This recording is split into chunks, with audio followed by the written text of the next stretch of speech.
அது அம்மா இந்த 253 படத்தில் எவ்வளோ இருக்குமா. நான் தான் வந்து இவங்களோட ஒதுக்கிட்டேன். ஏன்னா இப்போ தெலுங்குலாம் நிறைய, ஹிந்தி நிறைய எழுதியிருக்கமா. எப்படின்னா ஃபஸ்ட்டு ஹிட் பண்ணுற படத்தை பரபரப்பாக்கிடுவேன். ஹிந்தியில் சோனே ஃபார் ஸ்வாஹா அப்படின்னு ஒரு படம். அனில் கபூர், ஜிதேந்தர், தர்மேந்தர், ஸ்ரீதேவி, மாதிரி இவ்வளவு பேரும். இங்கேருந்து நான் போகிறேன், எனக்கு ஹிந்தி தெரியாது. ஆனாலும் அங்கே அவங்களுக்கு ஒரு கதை சொல்கிறேன். சிவசேனாக்காரங்க ரொம்ப கலாட்டா பம்பாயில் அந்த நேரத்தில், ரொம்ப சேதம் மக்களுக்கு, தமிழ் மக்களுக்கு. அதை வச்சு ஒரு கதை பண்ணேன். அந்த கதையில் அதுதான் நான் ஹிந்தி ஃபஸ்ட்டு ஃபிலிம்.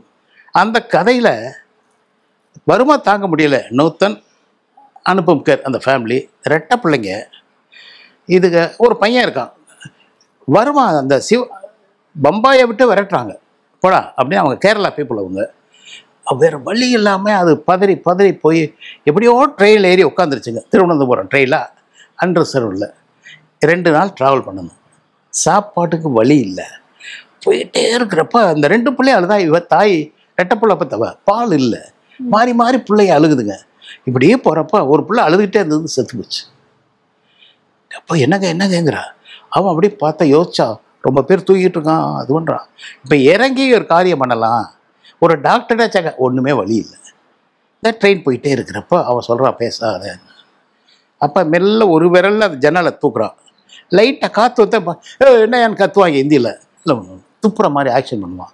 இப்படியே கொஞ்சம் தூரம் போன பிறகு ஒய்ஃப் அழுவான், வேண்டான்னு சொல்லுவான். வேறு வழி இல்லை, கண்ணில் தான் பேசுவாங்க. அந்த நூத்தன்கிறது ஒரு அற்புதமான லேடிமா. அது அப்படியே பேசியிருந்தவன் இந்த வாங்கி ஜன்னல், ஒரு பிரிட்ஜ் மேலே ட்ரெயின் போயிட்டுருக்கோம். அப்போ இந்த செத்த குழந்தை தூக்கி ஜன்னலில் வெளியே போட்டுருவோம். அழுவாங்க 2 பேரும். இப்போ ட்ரெயின் வீணா அலறும். அலர்ன பார்த்தா உயிரோடு அந்த குழந்தை தூக்கி வெளியில் போட்டாங்க. செத்த குழந்தை கையில் தான் இருக்குது. இப்போ டைட்டில் கார்டு போடுவான், ஸ்டோரி ஸ்கிரிப்டில் ஆர் செல்வராஜ். ஹோல் இந்தியா கைது வந்துச்சு.